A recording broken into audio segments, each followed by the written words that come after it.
Hello and welcome to my Fundraising Online session, How to Leverage the Power of Facebook's Giving Tools. And I'm going to explain who I am in a little bit, but let's quickly recap what we're going to be talking about today. So we're going to go over the Facebook Giving Tools. Obviously, we need to recap about those, and I'm just going to explain it really simply, just to make sure that we're all on the same page and you can get the most out of this session as you possibly can. And then we're going to look at lots of different case studies about how different nonprofits are using the Facebook Giving Tools. And there's a number of different ways you can think about it and use the Facebook Giving Tools, and a number of different ways that charities are getting fundraising success. And then we're going to talk a little bit about 5 practical things that you can do to make the most of this new revenue stream. We're also going to look at some of the challenges and some of the thinking around, how you should be thinking about the fundraising tools and also Facebook and how it fits into your overall digital strategy. And then I'm also happy to answer any questions online because this is what I do. I talk about Facebook a lot with different organizations. So a little bit about me. This is my family. I live in Gloucestershire in the United Kingdom. And this is my little one here has just leant back and headbutted me in the nose. And my wife has taken a picture at the perfect moment. And this really sums up my life. And so, yeah, these 3 girls are my full-time job. And then as a side gig, as a side project, I work in digital fundraising, and I'm a specialist, digital fundraising specialist for UNICEF and International Rescue Committee. And we help, Nick Burne Consulting helps a lot of different organizations crack kind of digital donor acquisition, mainly through Facebook. And earlier this year, we launched Give Panel, which I can talk a little bit more about in the rest of this session, but it's essentially a new tool that helps you with your Facebook fundraising, helps overcome some of the challenges. So, right, let's start by quickly recapping about Facebook's giving tools. So in UK and Europe, they launched October 2017. I was lucky enough to be part of that beta launch with some of our clients. And they'd been live in the US before that. And really, the easiest way to think of them is two elements. One is donate, and the other is fundraise. So with the donate, think of it as a donate button that can float around the Facebook ecosystem and take donations from a variety of places. So the obvious place is your charity Facebook page, right? So you're going to have a donate button on your charity Facebook page, but you can also append a donate button to one of your posts on a page. Users can also, when they post on their timeline, they can add your donate button to their posts. And the donate button can be integrated with things like Facebook Live and now Instagram stickers. So it's even, the donate button has kind of grown beyond Facebook into Facebook's ecosystem. So that's just the donate button. But really, the next thing to think about is fundraisers. And fundraisers come in 2 flavors. So there are things like birthday fundraisers, so people starting birthday fundraisers, which we're going to talk a lot about. We call those DIY or peer-to-peer fundraisers. So that's when the individual has started a fundraiser on behalf of your organization. That's one type of fundraiser.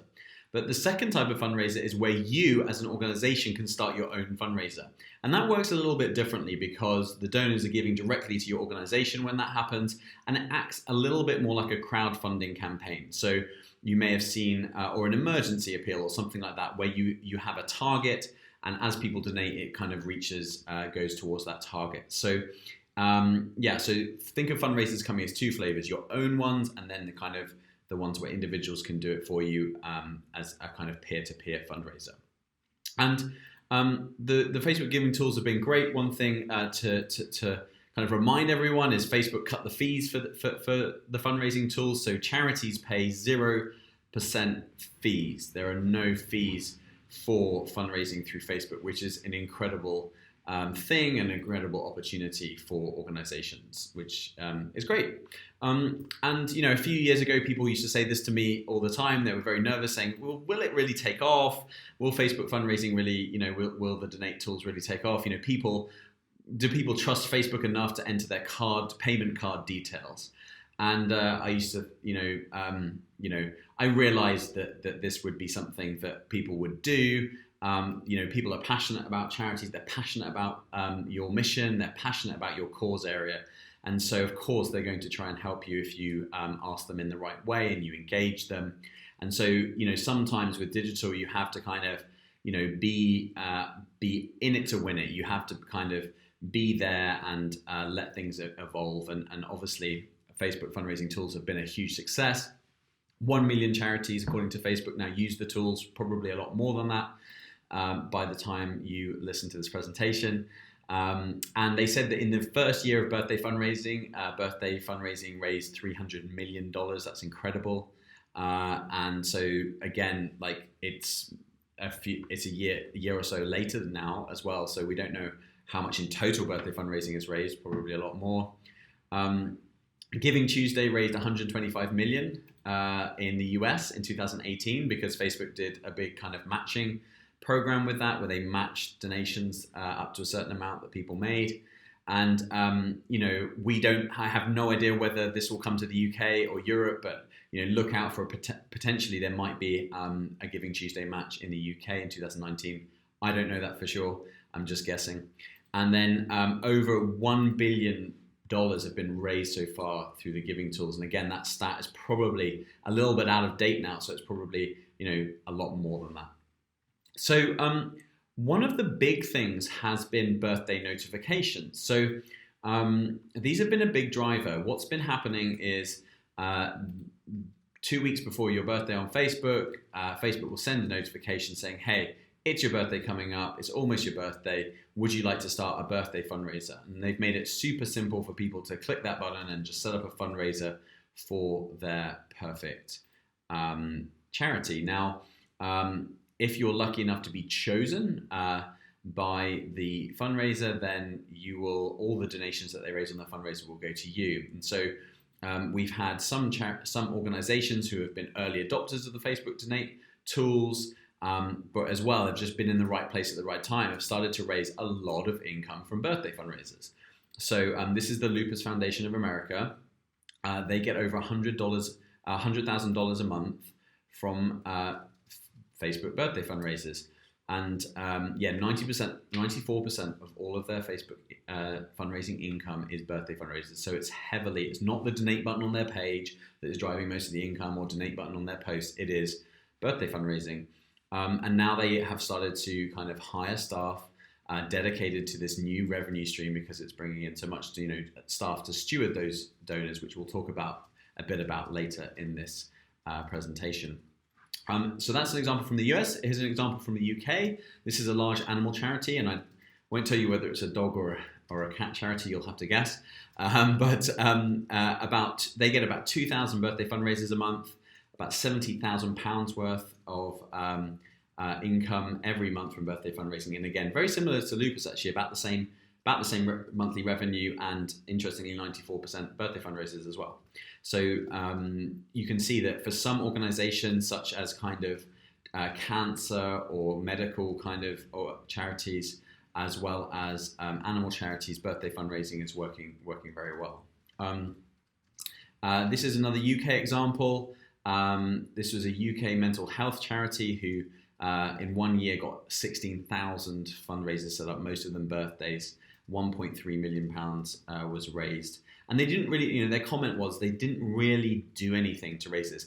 And this is what I'm saying. So for a long time with digital, we've been saying, you can't just build it and expect people to come. But it turns out that, many charities who switched on Facebook Donate and Facebook fundraising have been in the right place at the right time and managed to, without really doing anything other than switching on the tools, receive a lot of income, which is fantastic and a really great thing. And we'll talk about how we can capitalize on this and do more with this later on in the presentation. But it's not just birthday fundraising. There's other things that are going on. So let's explore some of the other ways that income is coming in from the Facebook giving tools. And the first one is connected to birthday fundraising, but it's kind of a combination between in-memory fundraising. So when someone sets up or donates on behalf of a loved one or someone that's died, and then they've set up a birthday fundraiser at the same time. So this is one of our clients, Sands, who are an amazing small organization in the UK, and they deal with baby loss. So they deal with people who lose their babies, which is an unimaginable thing to happen to someone. And so what people have been doing is setting up their birthday fundraiser, but they've been doing it in memory of the baby that died. And they started to get around £10,000 a month coming in, and they've now raised nearly $500,000 since they turned on the tools from 11,000 fundraisers, which is just phenomenal. And as far as we can tell from data across all of these examples, most of these birthday fundraisers are new fundraisers. They're not cannibalizing existing income. This is a new revenue stream on the whole, from what we can tell. Other things that are happening is influencer birthdays. So if you have someone who has a lot of influence online, then they could set up a birthday fundraiser on your behalf. And this is nothing but nets. This is a basketball player in the US, and he raised $182,000 for his birthday. And his original goal was for his 30th birthday, and he was trying to raise $30,000, so he really smashed that. So when people have influence, when they're kind of a celebrity or they're well known, if they do a birthday fundraiser, it can be very, very effective for you. Event fundraising. Event fundraising is starting to become a thing on Facebook. So Facebook are now starting to, when someone types into their post on Facebook, an update on Facebook, and they mention fundraising or something, then, if they're fundraising for an event, Facebook will prompt them to set up a fundraiser. So that's event fundraising is starting to become more and more popular on the platform. And LiveStrong actually did a test with Facebook where they actually sent 50% of people to their existing kind of event fundraising platform and the other 50% to Facebook fundraisers. And it turned out that Facebook fundraisers raised twice as much those that didn't choose Facebook, as well as an 11% reduction in $0 fundraisers. So $0 fundraisers are fundraisers that just never raise anything. So for those fundraisers that chose Facebook, there was an 11% reduction in $0 fundraisers. And again, a lot of these are new to the organization, right? So 93% of donors were new to LiveStrong who chose Facebook. So again, it's not just about birthdays, it is becoming about event fundraising as well at the same time. And then, some organizations don't receive birthday fundraising for whatever reason. You're not high profile, the name of your organization doesn't necessarily suit the way that people are searching to find an organization. So this is a small charity, a small animal charity called Safe Haven for Donkeys. And they've made most of their income, over £50,000 so far, a very small organization. This is a lot of money for them. They've made it from just adding the donate button to their organic posts. So they're posting already stories and things like that. And so they're creating these compelling stories on their Facebook page, and then they're adding the donate button. And so they're getting nearly £4,000 from that a month. Like I said, not many birthday fundraisers, but they have started to do their own Facebook page fundraisers. So kind of like mini little crowdfunding campaigns and appeals. And I'll talk a little bit more about that, how they've done that later on in this presentation. But you don't just have Facebook fundraising isn't just about birthdays. It can be about these other things too.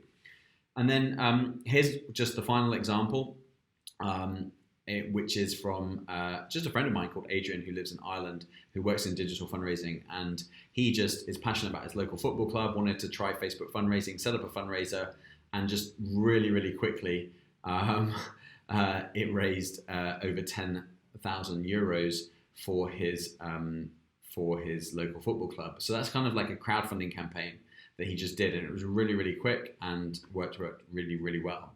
And so there's crowdfunding as well as birthday fundraising, as well as kind of direct donations and event fundraising. So it can cover a lot of areas, the Facebook fundraising tools. But the thing that connects it really, the thing that makes it powerful is the power of Facebook's social graph. So on, with networks online, the social graph is the connections between everyone. So I have a Facebook profile, and that is connected to my friends, and the friends are connected to other friends. And so you have this kind of graph of influence, and everyone has a social graph. And really, when you start, Facebook fundraising tools is the first time where the tools have been natively inside a social network that has the power of the social graph. So before, we used to create fundraising pages in other tools, and then put those links inside Facebook, inside the social graph. But this is the first time where the actual fundraising tools have been inside the platform natively. And I think that's the power. So you find that people can raise more and raise money more quickly because of their connections inside Facebook.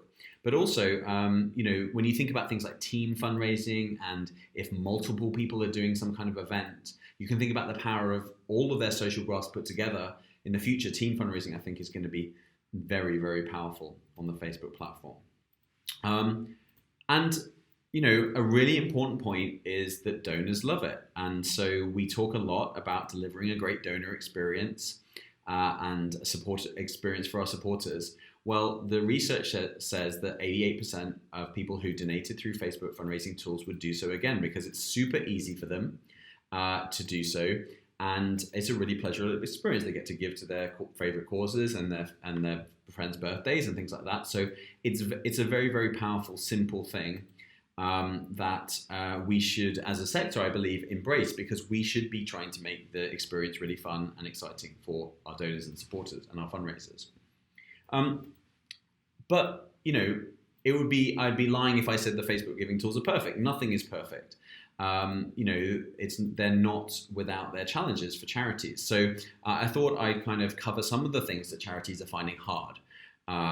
And so here are kind of the four things that I think are the main four things, having spoken to hundreds of organizations about the tools. These are the main four things that I think are challenges. So number one is you don't get fundraiser details. So every person that donates on Facebook is asked to share their data with the charity, and you get a report from Facebook, which is a transaction report, which is a report based on the donation level all around each transaction where people have donated to you. But fundraisers, if someone donates their birthday, fundraisers themselves are never asked to consent and give you their information, and Facebook doesn't give any report around fundraiser data. So that's one challenge. And because of this kind of is the knock on to the next challenge, is because you don't have that data, it means that you have to post to thank and acknowledge and communicate with your fundraisers. You have to do that through Facebook on the Facebook page, their Facebook fundraising page. And that can be hard to track who you thanked. It can be a little bit more time consuming than what you might be used to from other channels. And because it's less automated, right? It's a little bit more of a manual process. So that's kind of the second thing that charities are finding hard. And then the third thing is, again, because you don't have fundraiser data, you only have the transaction reports, it's a bit more complex to administer the data. It's a new report, so any new platform is going to come with a little bit more administration you need to do around the data. But because you don't get that kind of fundraiser report on there, it can be a little complex. And then also, it's quite difficult to find out who your new fundraisers are, right? So on a lot of other platforms, we want to know, as soon as someone set up a fundraiser, we want to know so we can reach out to them and kind of encourage them and see what they're doing and try and get their fundraiser, help them get their fundraiser off the ground. But with Facebook, you can only, it's difficult. They only appear in your transaction report when the fundraiser is raised, got at least one donation. And also it doesn't appear on the fundraising tab on your Facebook page until it's received at least $50 worth of funds. So those are some of the challenges. And when I take you through, I'm going to take you through 5 actions today, 5 things that you can do in the next, this year. And I'm going to tackle some of these and how you might overcome some of these challenges. And I hope that will be really helpful to you when we do that. So we're going to move on, but finally, before we move on to a key question that I have that I get asked all the time, let's just cover the quick key points of this opportunity. And it really is an opportunity for you guys. If you're not making income through Facebook fundraising right now, you should see it as a massive opportunity. The number one is great. It's great for small as well as large charities. This can work whatever size of charity you are. If you're a massive charity, it can work. And if you're a small charity, it can really work. Don't forget, it's the power of the Facebook social graph. So it's going to be so much better than you just putting links to other platforms in Facebook. It's going to be so much better if you do it natively. Despite what different people are saying, Facebook is still growing as an ecosystem. It's growing huge. They own Instagram and WhatsApp, and so they are really tying Messenger. They're tying all of these things together in a more consistent way. And so really you're backing a growing ecosystem, not a reducing one. And Facebook continue to invest in the tools. Many charities don't realize this, but Facebook are really invested in the tools, and they are a priority project within Facebook. Facebook have a lot of people working on the tools, investing a lot of time, and they're investing a lot of time really delivering an amazing fundraising and donor experience for your users, for your fundraisers and donors. And they're doing that, you get to benefit from that. They're perhaps not investing as much in the charity experience, perhaps, as the fundraising and donor experience right now. But still, it's a massive, massive priority for them. And yeah, there's a big team, and they're constantly updating and improving the tools.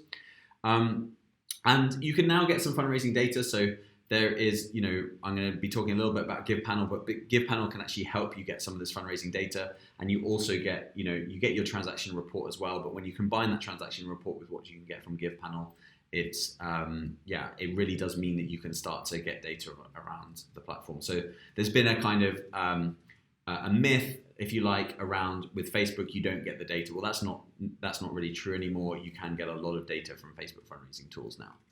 So the question that I wanted to kind of bring up, and I get it asked all the time, is, should we be focusing so much on one channel? Like, isn't Facebook too dominant?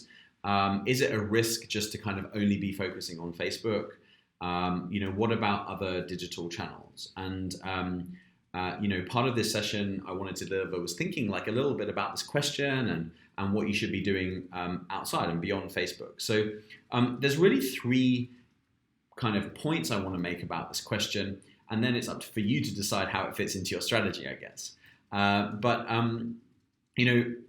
The first thing is, look, out of all of the digital channels that you can start to get working and start to make success for your digital fundraising, Facebook is the easiest to get to work. So if you haven't cracked digital yet, you need to crack Facebook first, because Facebook is the easiest to get donors, it's the easiest to get fundraisers, it is just the by far the kind of easiest channel. It's much easier than YouTube, much easier than banner ads, much easier than other things to get to work, right? So you need to kind of master Facebook first. It's not to say you shouldn't move beyond Facebook later. It's just if you haven't cracked digital yet, don't try and crack everything all at once. Stack it on top of each other and prove Facebook first. And the second is that Facebook's ad platform is already growing beyond Facebook. So actually, when we talk about Facebook as a company, we're not just talking about Facebook as a website, right, or an app.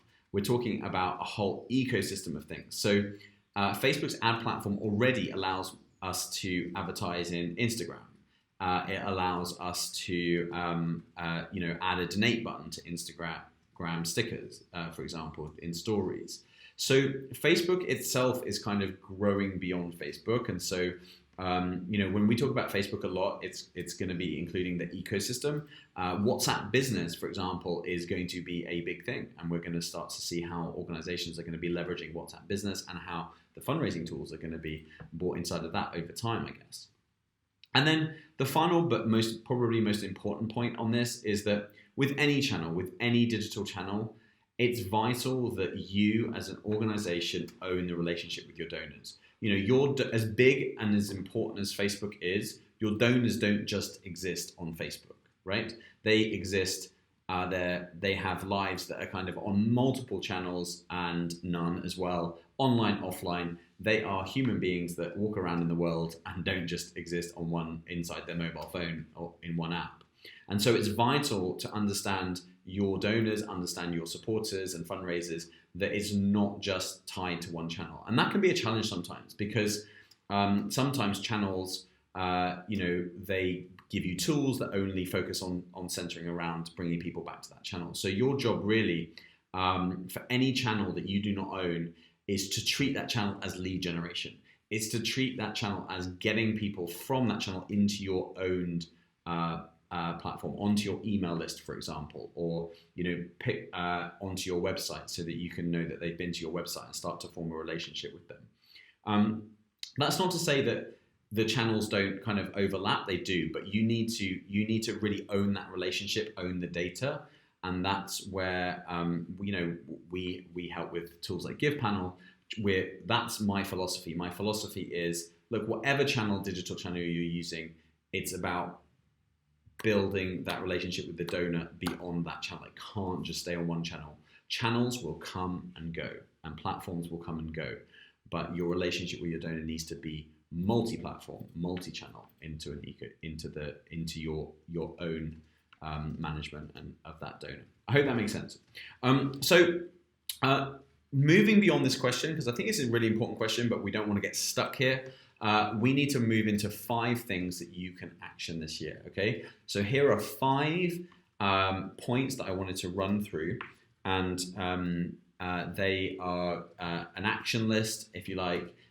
Really practical things that you can do. And the first one, you won't be surprised, is to turn on the tap, turn on the giving tool. So if you haven't already, and I guess many organizations still haven't turned on the Facebook giving tools, really you need to get on and do that, I believe.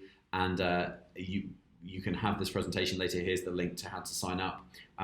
There's an application form online. Normally takes between 2 to 3 weeks for your application form to be reviewed.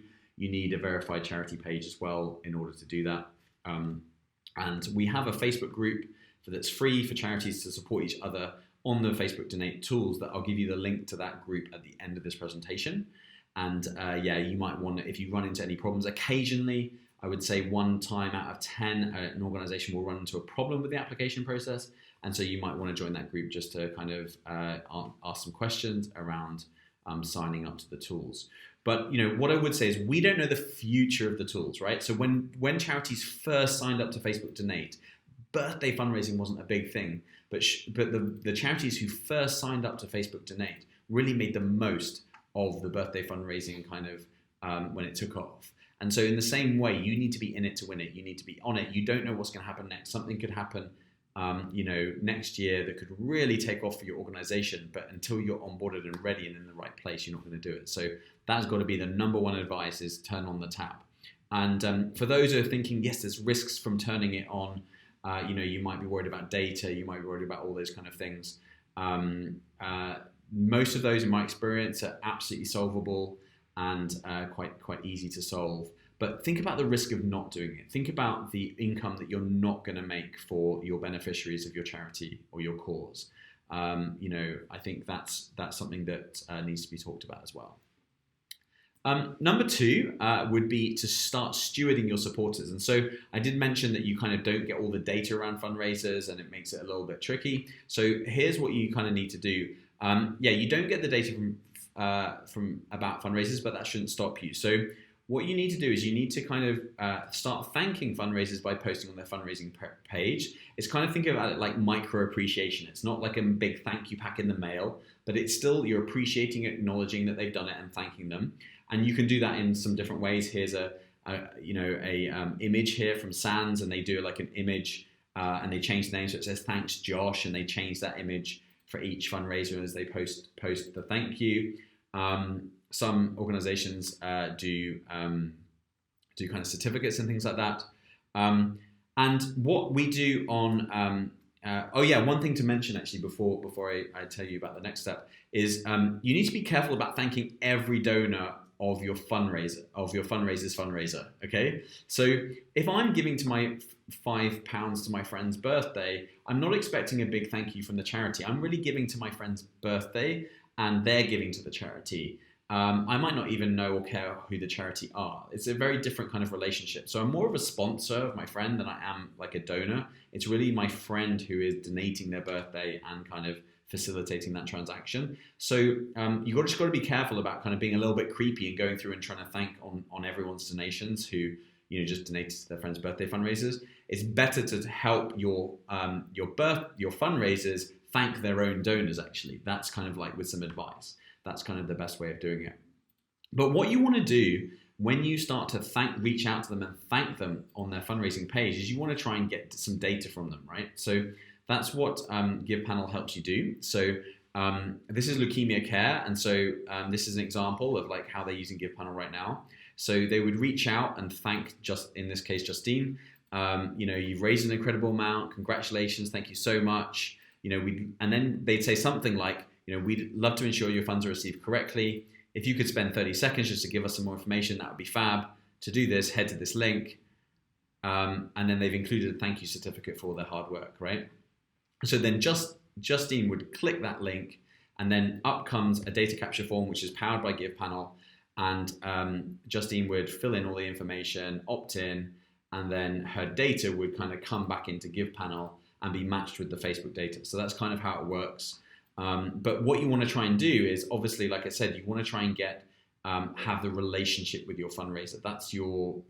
That's our goal. That's what we're trying to do, is trying to acquire these fundraisers. They're new to our organization. They just donated their birthday. So we get very, very high completion rates on this form and very, very high opt-in rates on this form.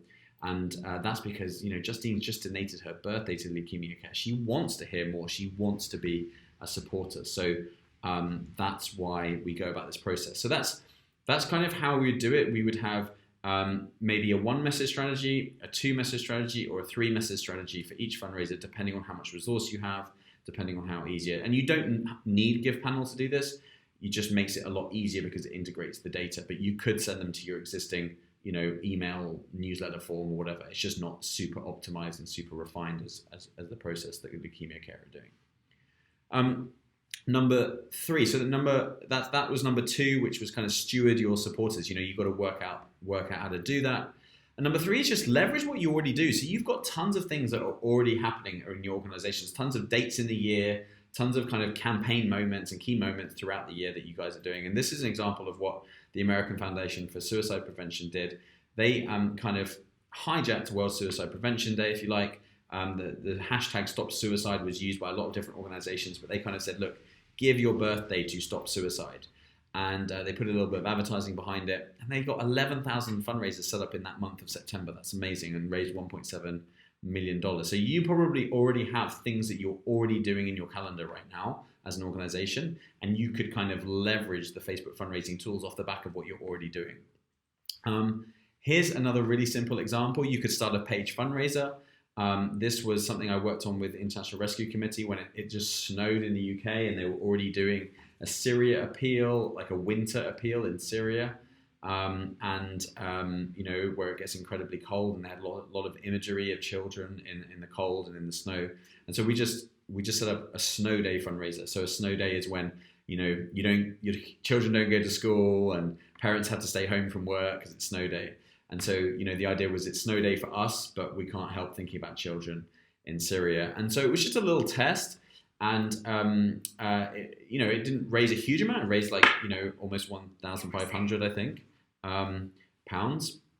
But I think what we learned from this is that really this is a community fundraiser. So as in your online community. So you have your organization, you're probably using social media to build community, build different relationships with people through your Facebook page and things like that. And so you want to treat these fundraisers like an online community. It's not like kind of direct marketing. It's not like individual giving. So for example, it's less like, please donate now. It's less that. It's more, let's all come together and chip in to hit this goal, right? So it's more, you have to kind of have a more community fundraising approach to it, about gathering people together around kind of a target. And I think that's something that we learned from doing this. But, it was something that was super easy to set up. They were already doing the Syria campaign. It literally took just an hour to get it approved and get it done. And it was just a little test. And it could have done a little bit better, but we learned a lot from it as well, which was really cool. And, page fundraisers are super easy to set up. So this is Safe Haven for Donkeys. And they've just been, just things that are going on in their organization. They're a small animal charity. Buy Safe Haven a new pharmacy fridge. Really tangible, raised over target. Help us replace our vital machine. Raising money for Otto, a specific donkey. So what page fundraisers are great is things that are already going on in your organization that you can just raise money for. And this is easier in smaller organizations, I guess, than larger organizations. Larger organizations might find it more difficult to kind of do restricted fundraising. But if you're a small organization, just starting kind of these page fundraisers doesn't take too much time and can kind of get your community giving in quite a fun way. And then also leverage other things. So, I mentioned that, different people can start fundraisers for you. So any verified page now can start a fundraiser. So, for example, a corporate fundraiser can happen. So Save the Children worked with Arsenal Football Club and did a fundraiser. So, you might have corporate relationships where they can set up a Facebook fundraiser. I already said influencers like celebrities, ambassadors with a Facebook page can do it as well. So I think Richard Branson's done one. Sam Smith did one for War Child. And remember, it's really the concept of this, the social graph, the network of influence. So there are some influencers that probably don't have a big online influence. And then there's people you've never heard of who like are video game experts or something, and they've got a huge network of influence, but they're not a household name. And so you're really looking for people who are kind of have a powerful network of influence, not necessarily people who are well known all the time. And you probably have a lot of people who are already contacts of yours. They're already kind of supporters that you're engaging and talking with that could do something for you around their birthday or another idea as well. It doesn't just have to be around your birthday, around birthdays. Okay, guys, just 2 more points and then we're finished, and I can support by answering any questions. But if number 4 is work out your internal process. So this is the boring, annoying one, but there is a kind of a date, like there is data on this, and you want to import that into your own systems and deal with tax receiptings and reporting and communication and things. So you're going to want to work on that process.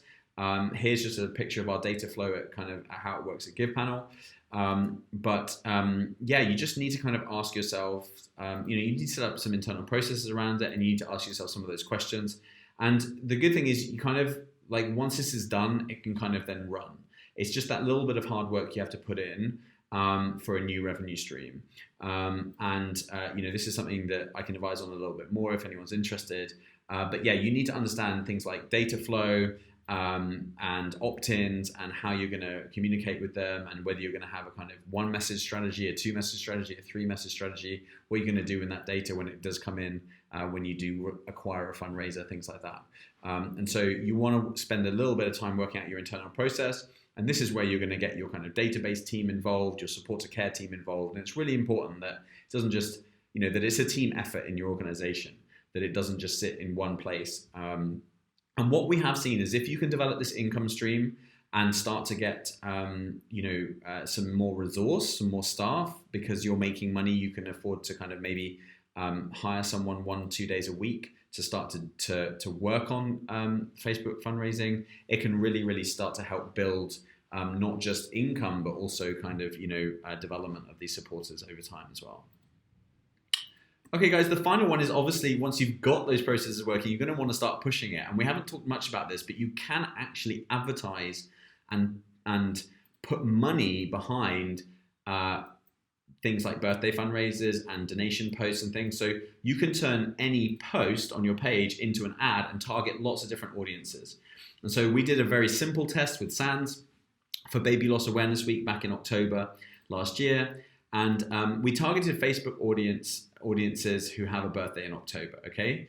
And the audiences we targeted 3 audiences. One was people who had visited their website in the past 180 days. So we used the Facebook pixel off their website and targeted anyone who had visited their website in the past 180 days. Then we targeted anyone who had engaged with their Facebook posts, okay? So not the people who like their page, because that could just be lots of old people people who haven't engaged in a long time, is what I mean. But people who have engaged with their content in the past 180 days. So if they'd liked to post or commented or anything like that, they would be part of that group.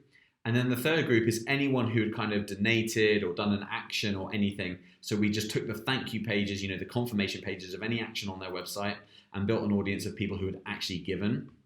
And so those were the 3 audiences we targeted. And then all we did was we just said we filtered by people who had a birthday in October. And so you can do that on Facebook. You can do some targeting that says, hey, give me everyone who has a birthday in October. So we just took everyone that had a birthday in October and started sending them some creative around, donate your birthday to Baby Loss this October. And obviously that's very sensitive, right? So happy birthday and losing your baby, they're two very, very different messages. And so we experimented with the different kind of creative. And this is what's great about the Facebook ads, is it allows you to test your different creative. And so we found that, images that kind of, had candles in worked, things like that, or lighting, because it kind of had that idea of, the sensitivity around baby loss, but as well, kind of saying happy birthday as well at the same time. It's a challenging one, but they managed to do it. And actually, we spent £2,000 in October and raised £68,000. So a great return on investment there. Their income really in September and October, you can see that income really, really went right up. And they also raised more per fundraiser in October as well. So putting a little bit of advertising and starting to push it. Once you are comfortable that you're stewarding your supporters right, that you've got your internal data processes right, you want to get those things right before you start spending money on it, because otherwise you're going to have a lot of people coming in and you're not going to know what to do with them. Once you have those, you can really start pushing it and making the most of those people. And it doesn't just have to be birthday fundraisers. So it could be that you put money behind your page fundraiser. You can boost that. So Save Haven for Donkeys, they boost their page fundraisers as well. So, guys, I hope this has been useful, that you will start to do your Facebook fundraisers. And so, just to recap on my 5 points, number one is you've got to turn the tap on. You've got to turn on Facebook fundraising tools. You've got to be in it to win it. We don't know what's going to happen next with them. Something even more incredible could happen next. And you're going to want to be on the tools, ready and waiting for that to happen. The second point is you need to start stewarding your supporters as they come through. So you need to start thanking your fundraisers, trying to get data from those fundraisers. You don't have to, but you can use tools like GivePanel for that. Number 3 is you leverage what you're already doing. You don't have to invent some new big thing. You're already doing things. You've already got dates that you're focusing on and campaigns that you're focusing on. You can just start to use Facebook fundraising for those moments. Number 4 is you have to sort out your internal processes and get that sorted. And when you do get that sorted, number 5 is you can start pushing it with advertising and really taking it to the next level with a little bit of investment behind it. And the return on investment, once you have that in place, should be really, really good. So just to finish up before we say goodbye, here's just some useful resources. So Facebook actually have done loads of great case studies. We've contributed to a few. And if you go to donations.facebook.com, there's loads of information there, loads of case studies, and really worth checking out Facebook's resources. They've done a ton of resources as well.